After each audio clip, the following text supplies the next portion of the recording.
রাঙামাটিতে বিশেষ combing operation ২০২৫-এর চতুর্থ ধাপের চতুর্থ দিনে ২৪ ও ২৫ ফেব্রুয়ারি সোমবার এবং মঙ্গলবার রাঙামাটি উপজেলার রাবনাবাদ নদী ও বঙ্গোপসাগরের মোহনা সহ বিভিন্ন নদীতে অবৈধ গপ্পা জাল, ঝাঁকি জাল, পাঙ্গাস মাছের পোনা ধরা জাল, কারেন্ট জাল, চরঘেঁষা জাল জব্দ করেছে রাঙামাটি মৎস্য অফিসার।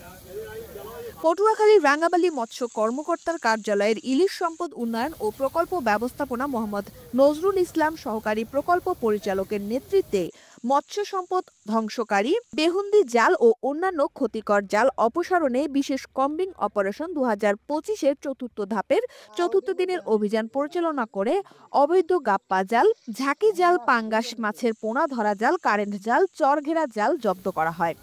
এ সময় অভিযানে প্রায় ৫০,০০০ মিটার জাল জব্দ করা হয়, যার আনুমানিক মূল্য